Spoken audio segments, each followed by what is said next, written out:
Hello, I'm going to make this as detailed and as swift as I possibly can.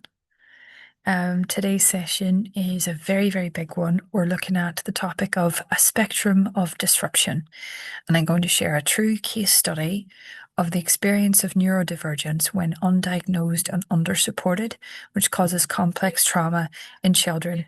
And I'm going to speak to the trajectory of my own life and how the body mind connection theory transformed and healed me, right? And how it all came to be, right? So, the way I'm going to do this is comprehensively and correctly, right? And I feel like that's necessary given the size of the topic and the detail that's required for it. I might have to split this into two sessions. I'm not entirely sure. But I'm going to hope that we have everything here that we need, right? And that we can hear me okay. So this is the BodyMind Connection Audhd specialist training for teachers, parents, alternative education facilities and SEND schools. We are focused on learning naturally from within, and it's the latest in neurobiological research and leading edge in SEND education. My name is Shanice Friel. I'm an ADHD education consultant and a SEND wellbeing practitioner. So I'm going to introduce you now to the spectrum of disruption, a true case study of ADHD and complex trauma. So I was considered, that's a picture of me on the side there, a gifted child who's pleasant, kind, obedient, and distracted. That's how I was described in school, and it was never identified that there was anything bigger going on. I'm about to talk you through the bigger going on and what the outcomes were for me as a result of no one having identified what was happening. Okay, so have a look at the word cloud on the left there. You will see multiple different things listed out and named, and I'm going to take you through them. Okay, so cognitive delay, extreme isolation, phone addiction, extreme poverty, childhood trauma, misdiagnosis, codependency, substance misuse, suicidal ideation, depression, bullying, complex PTSD, I think I said it, medical trauma, social target, sexual assault, bipolar disorder, victim of stalking, eating disorder, victim of domestic abuse, victim of discrimination, and also victim of attempted murder. Now, the image here has two very key statements. I was oblivious of harm, and I was also assumed fine. And that is the key problem for this particular profile of ADHD. And it is one of the key profiles, and there are two of them, which are products of the same issue. Children with ADHD who have complex trauma will end up experiencing a phenomenon known as dissociative identity. And the traits of this will present in various levels and in various extremes, dependent on the circumstance and how they are cared for.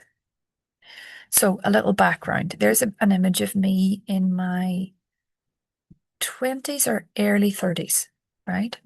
So let me go back a second. I've skipped on, I didn't mean to.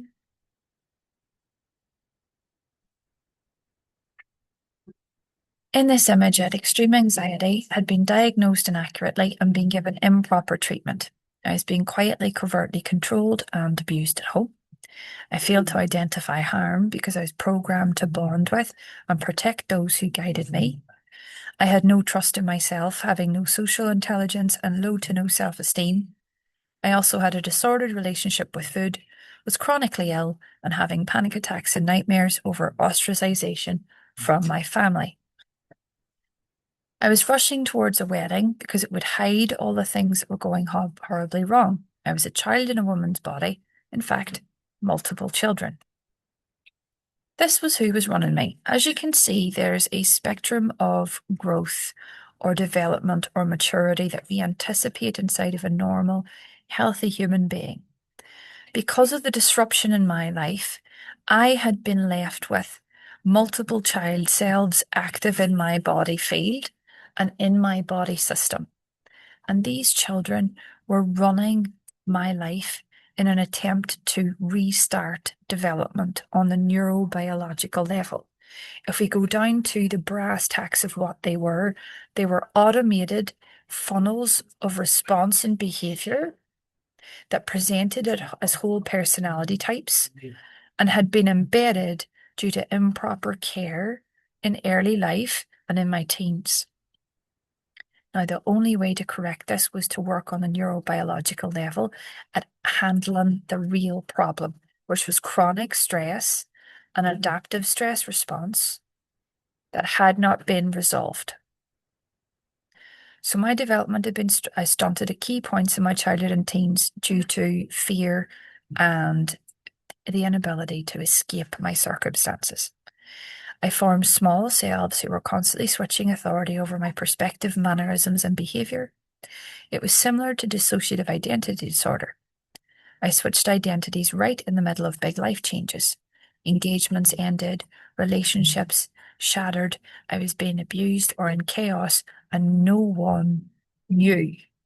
Now, this is the key thing to remember about neurodivergence and young girls especially, that these things can go on and they will not tell, nor will they have the capacity to identify what is happening to them. Because the wiring that creates this issue is so deeply rooted and embedded that it cannot be seen until disaster strikes and they are incapacitated by their own programming, which is what happened to me. And I'll go into that in a second. So how it feels to have this disruption internally. I couldn't say or define what I wanted. I didn't know who I was and didn't think it mattered. I mirrored people's needs back to them. I needed to be a solution to a problem and not a person. I gave everyone a version that met their need of me. Once I stopped meeting that need, I was no longer worth their time or energy. I repeatedly bonded with and protected men I was afraid of, overriding the fear to meet their needs and be kept safe. I unconsciously took everyone at face value and was repeatedly exploited or betrayed.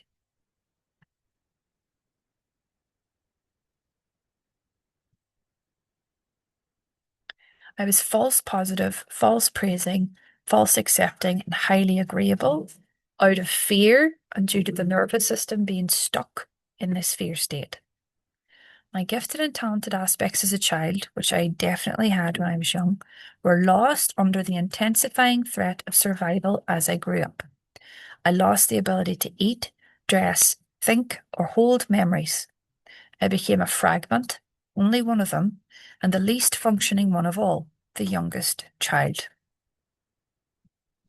So I went into what I would recognize as dorsal vagal shutdown, and as a consequence had only then one aspect of myself active, and it was the youngest part of me who was desperate not to be abandoned.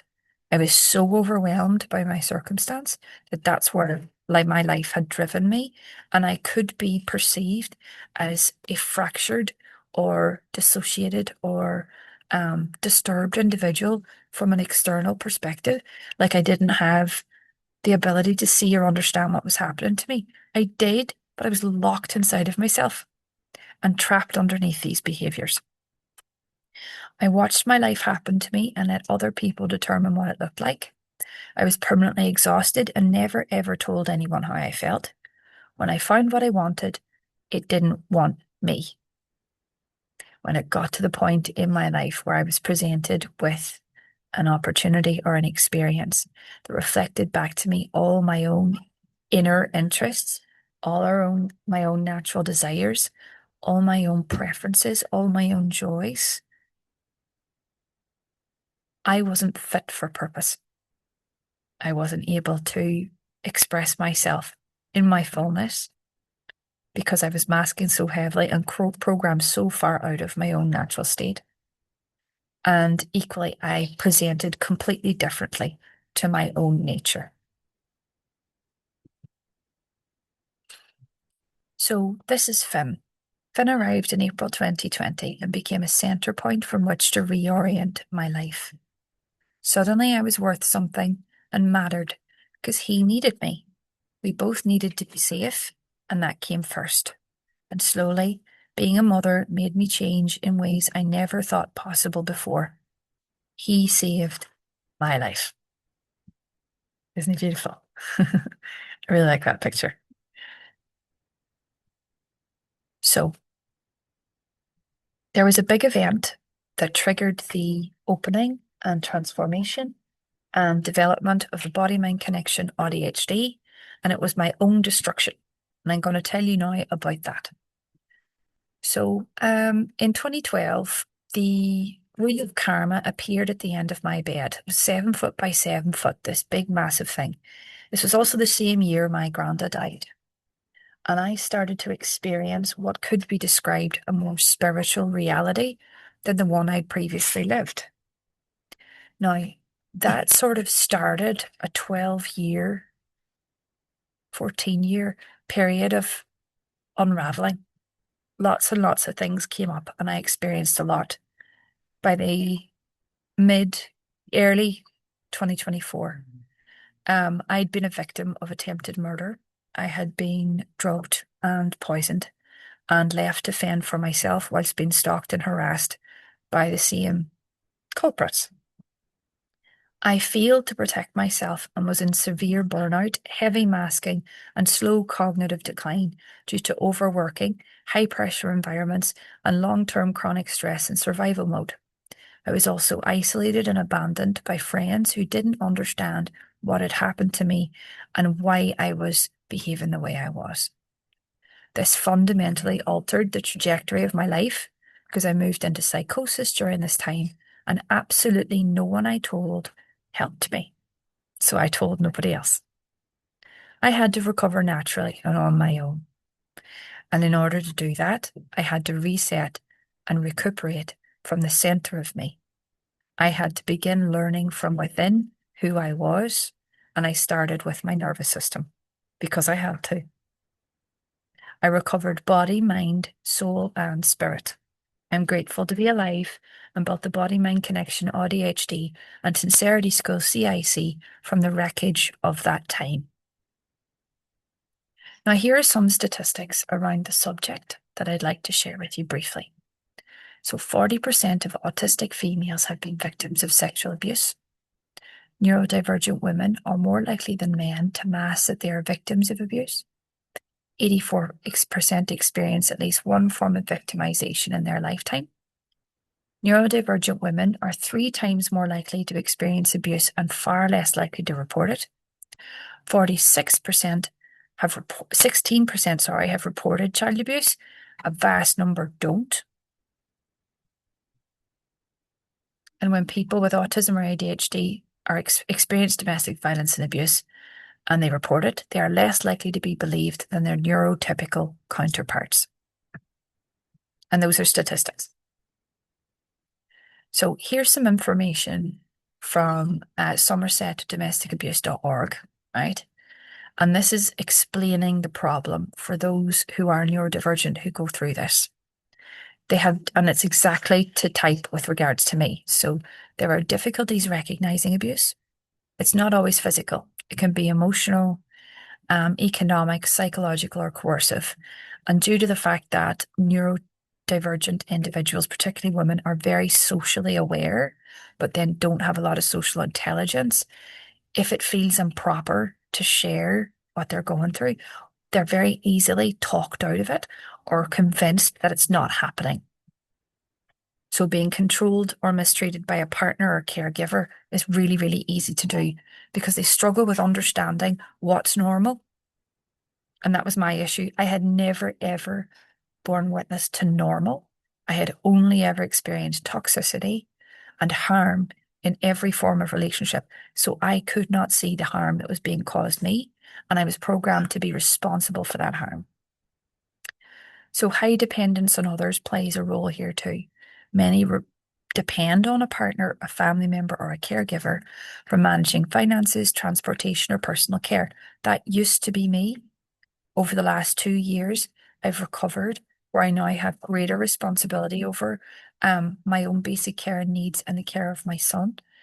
At one time, I was under so much stress that I couldn't really function at all. I found it very, very hard.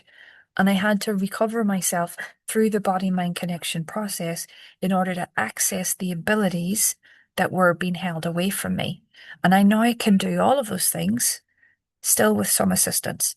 I still struggle with visual processing. I still struggle with finances and numbers. I also don't really understand legal or government documentation because it's not natural to me. I can't read it. And small print at times is a problem. But I think that's just because I'm blind and old now, rather than I'm been anything else. So, communication barriers are an issue. Also, the processes that are in place to protect women like myself are, in fact, they're inorganic and they go against the needs and the functions of neurodivergent women. So, neurodivergent women attempting to report abuse, I've attempted to do that 3 times over the course of the last year. And every time the system has failed me, or I have failed to communicate appropriately in the way the system needs, because it doesn't automatically tell you what it needs.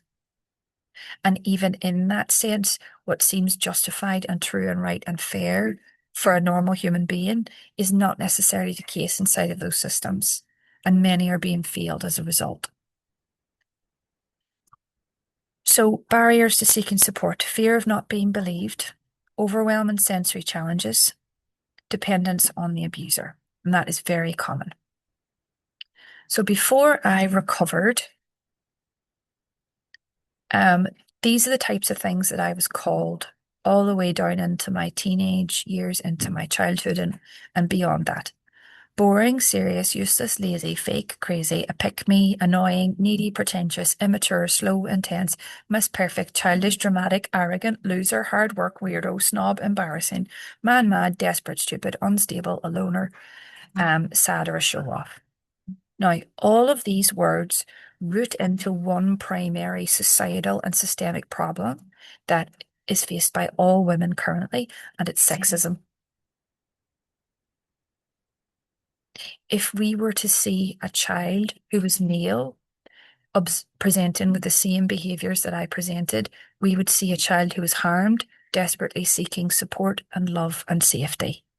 But because of a natural prerequisite to hate women, this is the sort of stuff that I was up against.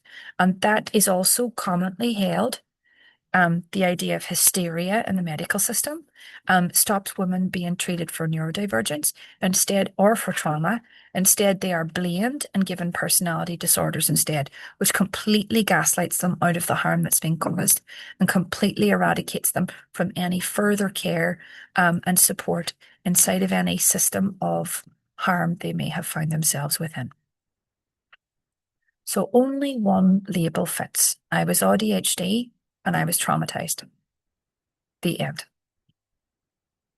Now, teenage girls who are trauma victims or victims of coercive or controlling parents will present with the following behaviors. And as an ex-mainstream education teacher, I worked in secondary schools for 12 to 13, possibly longer years. And this is the sort of thing that you see and is misconstrued because of this societal sexism that exists. They'll be dependent on validation and fitting in, so they defer decisions to other people. There's attention grabbing accidentally due to low self-worth and low social skills. They oscillate between hiding and demanding to be heard. They gravitate towards relationships as a means to hide or be seen as acceptable. It's not driven by desire, only fear. They are frequently bullied or ostracized for odd behavior. They may develop OCD about their appearance and social standing. They're highly reactive to abandonment, isolation, rejection, and failure. They may appear to be ditzy and confused, but are in fact dissociated or switching due to trauma. They can't speak or initiate in social situations, so they're mistaken for being stuck up. There's a repeated cycle of relationships, jobs, and friendships ending without a known cause, and they are blamed, when very often it's the case they were victimized or they were treated badly, and they have no means to identify that experience. So here I am now at age 40, recovery from chronic self-abandonment, dissociation, and masking. The BodyMind Connection Audhd is a learning theory and child development process which helps prevent dissociation, self-loss, automated behavior, and chronic stress. Full recovery is possible. This session today is a short one to introduce you to the idea and the need for what the body-mind connection process is presenting. My next session will be on Thursday, and I will be talking through the two primary profiles that presents with ADHD and complex trauma. I am one of them, and I am the adult with chronic self-abandonment, chronic self-erasure. There's another profile. And when you see them both together, you'll understand their cause. Thank you very much for listening. I will see you on Thursday.